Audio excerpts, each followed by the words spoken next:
nebanga etuuka ku mpaka ez'akamalirizo newankubadde nga twalemererwa watono bwe wati okuwangula ekikopo ekyo banemwekubireko mu ngalo. Ssebo taata Ssekibabo twagala okwebaza nti ku mulembe gwo guno Kyaggwe lwe yalingiza ku kikopo ekyo nekisimatukira watono. Bannakyaggwe twagala okubeebaza obuwagizi bwonna okuva ku mupiira ogwasooka n'ebizibu byonna bye twafunamu nembanga mukyawagira ttiimu yammwe era mwamenya likodi okuba essaza eryakasinze okuwagira omupiira bukyalubanga lwa Mmindi n'okusinga be twali tuzannya nabo mu kisaawe Namboole bassebo ne bannyabo. Ssebo taata twagala okutegeeza nti emijoozi gya Kyaggwe gyafuuka gy'abannakyaggwe ku mitima. Tosobola kutambula Uganda lunaku lumu n'otasanga abantu bambadde emijoozi gya Kyaggwe oba Kampala oba wa. Lwaki osangayo omuntu ayambadde omujoozi gwa Kyaggwe? Nali e Dubai nga ndi ngenda okulanga omuvubuka ava eri ng'agwesaze naye naye yasooka okundabana nga chairman naawe oli eno. Ssebo twagala okwebaza bannange abamu ndi nabo wano era nja kubasaba bayimirireko okuggyayo obukugu mu nteekateeka eno. Twatunuulidde ebintu bingi, mulimu obumanyi obw'experience, mulimu obumanyi obw'obuyivu, mulimu obumanyi obw'obutonde. Era we twasinzidde ne tukola ensengeka ey'abasajja n'abakyala abanywevu be tulinamu obwesigwa nti bagenda mirimu ye mwami Ntulume Jonathan. Abaddewo naye atusabye oba n'olukiiko lw'abacoaches ye mwami Busobya Cedric. Era oba waali 25 ye mwami Mpanga Fred Senoga. Era ye manager eyakwata ttiimu yaffe mu mbeera yonna, ye manager on record akyewaddeyo n'akola ekyenjawulo mu bamanaja bonna bwe twali ebuweekula. Enkuba yatonnyera eddakiika mwami Serugo zaali nga mmeka? Enkuba okuva ku ttonde eryasooka paka ku ttonde eryasembayo Mikidadi yamukuba.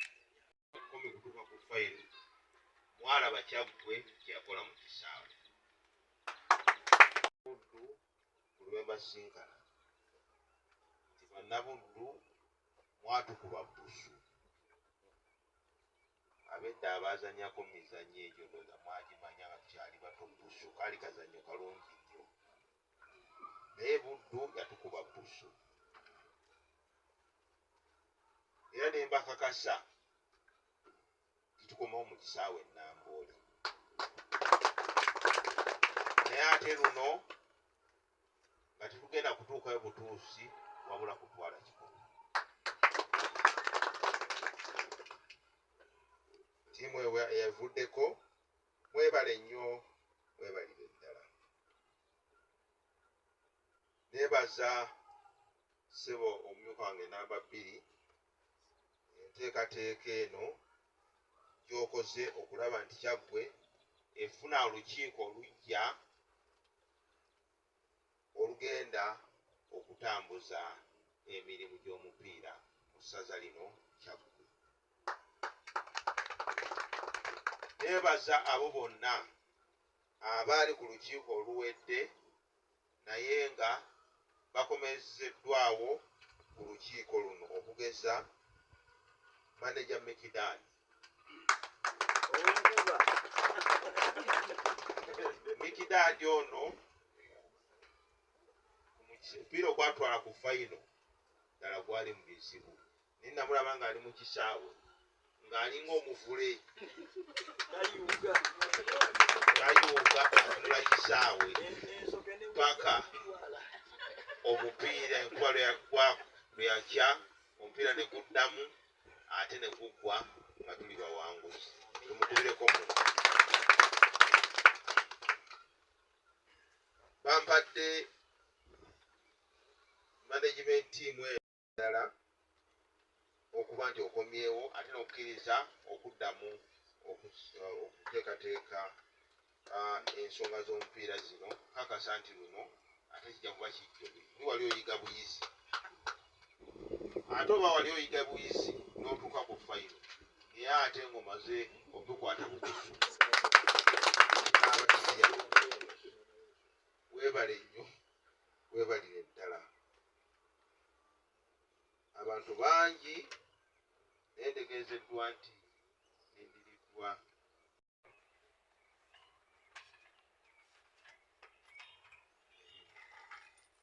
olunaku olwaleero tugenda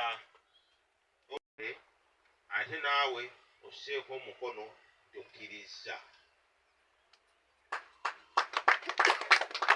n'ebyo byonna byonna ebiri mu bbaluwa eyo obikiriza basaba ebbaluwa ezo bwe ziba nga ziwedde abakulembeze bano tulabe nti tuzisaako emikono ate tuzibawe naye nga mu bintu ebimu byensaba mu mupiira okusobola okutambula okugenda mu maaso ekisooka nga bwe musomeddwa mwenna abakulembeze kwe kubeera obumu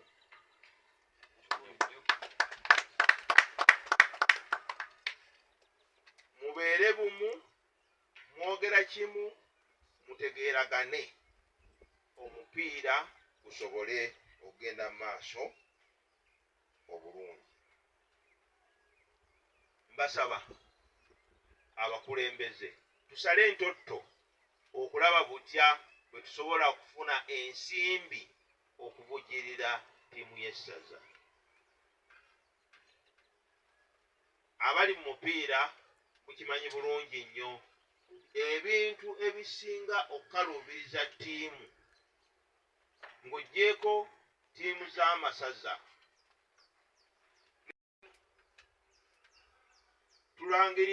balangiriddwa nga bukyali mbasaba mutandikireewo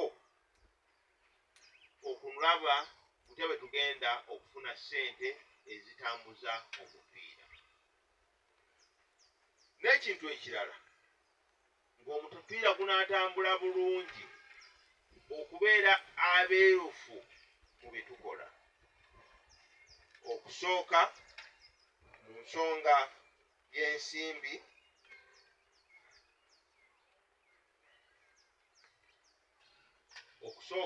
mu nsonga y'ensimbi mu nteekateeka ya ttiimu enteekateeka ya ttiimu nkulu nnyo kubanga mulimu ekintu ekikulu ekyokugula abawagizi abazannyi kyokugula abazannyi naye ate ne bakooki bwe tuba tulonze ate n'okulonda abazannyi waliwo okugula abazannyi naye n'okulonda abazannyi abagenda okuzannya kintu kikulu nnyo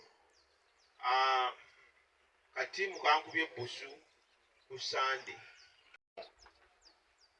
bazannyi ki bwe tuleeta bazannyisi bwe tuzannyisizza kintu kikulu nsuubira nti ekyo kijja tuyamba okutambula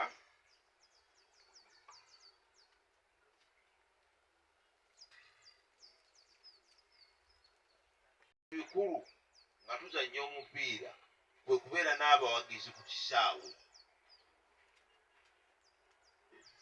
buli oba nga oli ku kisaawe nga tulina abawagizi ebiseera ebisinga ofuna ekitengo naye mbasaba abantu bonna abakunzi abalondeddwa ku nsonga eno tulwana okulaba nti ekiseera nga kituuse tukunge abawagizi bajje ku bisaawe bawagire ttiimu yaabwe ttiimu yaffe eyakyaggwe mbeebaza omwaka oguwedde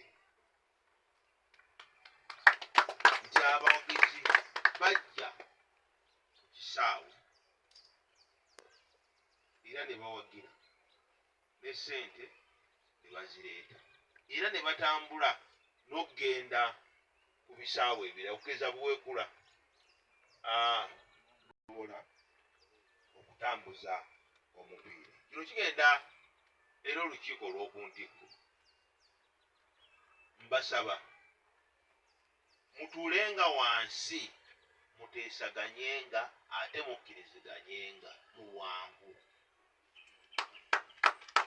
Embeze okukola ebintu ebirala lwa nsonga okubeerawo okuneneŋŋana mu nteekateeka y'omupiira. Tetwagala ebyo biddemu. Ate enkola naddala eyankwata y'essente omwaka guno era nkola ya akawunti tujja kukyuka. Sente zigenda ku akawunti ne ziva ku akawunti ne zikomawo okuweebwa abantu. Yaba omuwanika n'omumyukawo eyo enkola bw'erina okubeera. Kyalaba omwaka guno era tukitambuliremu.